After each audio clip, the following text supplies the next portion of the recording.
Hello and welcome back to another upload. This is Lynette Renee Dobie and I am the founder of Right Way Consulting. If you're new here, the aim of this channel is for me to provide content for aspiring professional writers and to be the voice of guidance that I wish that I had when I first started. When I first started writing professionally, there was nobody there. I had to learn all of this stuff, trial and error. So I made it up in my mind, when I got put on or I had some modicum of success, I would definitely share all the resources that I learned along the way. So go ahead and click subscribe and also hit the bell notification. So every single time I do an upload, you will be notified. So today's video, we're going to be talking about the challenges that you may face in 2024 as a freelance writer.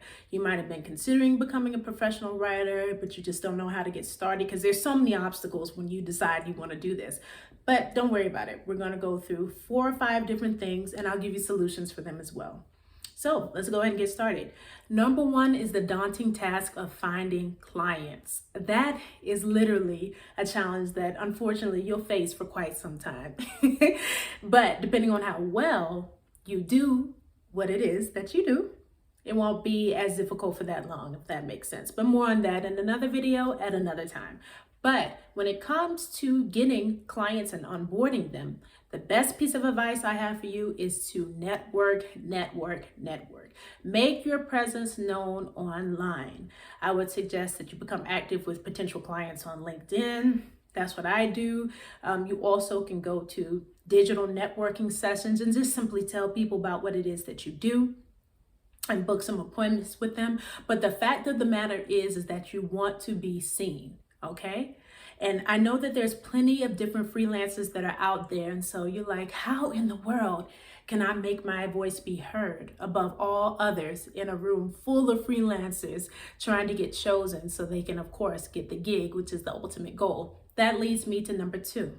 So when it comes to standing out in the marketplace, how you want to do this is to know what makes you different and sets you apart from the competition.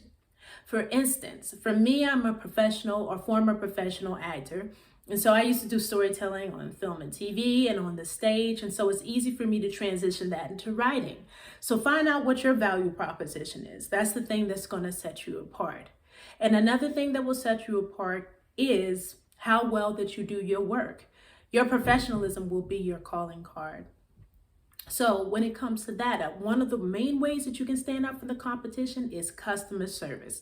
And as irony would have it, I just created an ebook entitled, If Your Customer Service Sucks, Your Business Sucks. So the first person to comment on this video, you will receive a free copy of that ebook. Everyone else, feel free to purchase it if it's interesting to you on my Etsy store. Right Way Digital. And I'll go ahead and put that link in the description under this video so you can find it there. But customer service is a surefire way to get people's referrals, to get repeat business from existing clients, to make sure that you stay in the marketplace. Number 3, another topic that people don't really talk about when it comes to being a professional writer and freelancing is the isolation that you may feel. Typically, I'm here in my condo writing and working on stuff for clients. It's a very kind of solo sort of activity and career, and sometimes you do feel like you're kind of siloed. And so the way you can combat that is to find like-minded communities for you to network within. And then also, that's another way to put yourself out there, because if you talk about your strengths and what it is that you do, someone may end up sending you a client because the client isn't aligned with what they do, but they are aligned with your skill set. So it all kind of trickles back to making sure that you definitely have everything in a cycle so you can help someone else as well as help yourself at the same time. So go into these different communities. Maybe if you know a bunch of other fellow writers, you could have digital co-working sessions. I've heard of people doing those and they're successful for them. But you definitely just want to stay involved with other people who do the same thing that you do. And that leads me to the next point. You want to make sure that you're always stay on top of industry trends, because freelancing and writing, it changes literally every day, especially with the invention of AI and other different things people are using to write content. It's important that you are abreast of all these different things. And so nothing impresses a client more if you know what's going on in your industry. And also, it's just good for you when it comes to prospecting and getting new clients.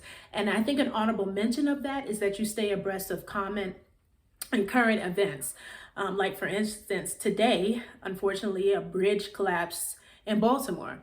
I had a client talk about it in a meeting today, and I get a news brief sent to my phone, and it's totally free. I'll go ahead and put that link in the description as well. So I knew a little bit about it, but I read more about it after we got off our call.